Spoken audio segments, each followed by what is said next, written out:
All right, our next guest says politics keeps getting in the way of actually solving major problems like gas prices and climate change. Welcome best-selling author of San Francisco and fellow free agent Michael Shellenberger. Mike, I hope this is the first of many appearances. You are always value added. Let's start with the proposition about how people play with the numbers when it comes to hurricanes. Not that there isn't climate change, not that global warming is something you don't accept, but you believe people exaggerate the point for advantage. How so? Sure, good to be with you, Chris. So yeah, I mean, climate change is real. It's definitely something we should worry about and do something about, but the best predictions are that hurricanes will actually decline by 25% in the future, even as they intensify by 5%. The way that people misrepresent the data, if you go back to 1900, you see there's been no increase in the frequency of hurricanes in the United States. And that may shock people, but what's going on here is that when you often see graphs of hurricanes, people are starting from the 1970s or 80s. They're leaving off the first part of the 20th century.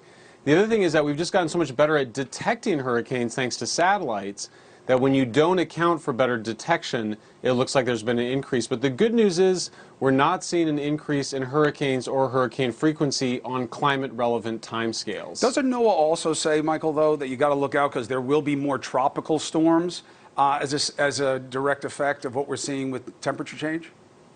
Not temperature change, but overall climate change.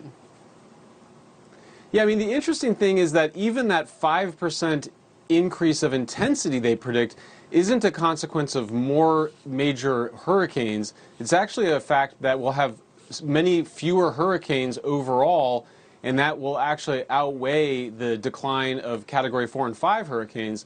So it's actually, you're expecting to see a decline in overall hurricanes, just a bigger decline of the smaller ones than the bigger ones. Oil prices.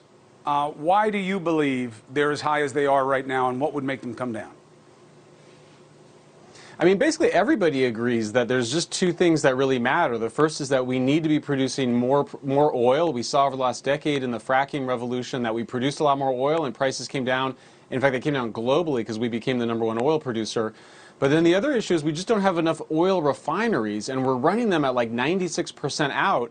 So when you have a refinery outage, people often make up conspiracy theories about this is a manipulation, but the fact is we just don't have enough oil refineries. Why not? And President Biden, well, I mean, look, just to be my own credential, I voted for President Biden, but the fact of the matter is he shut down a big refinery expansion scheduled for the U.S. Virgin Islands.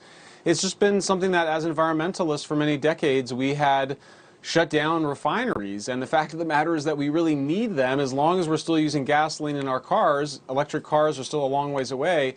We just need more oil refinery capacity. Now, we don't have time tonight, but we're going to do another segment about why you say that nuclear power has to come back into the equation. Give me a quick answer as to why before I get to the next show.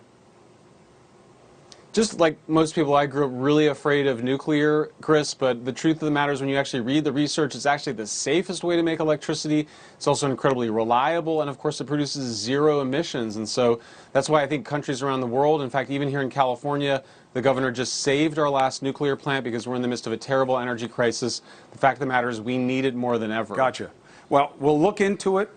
People don't talk about it, but we will. I'll see you again. Michael Shellenberger, thank you. That's all for us tonight.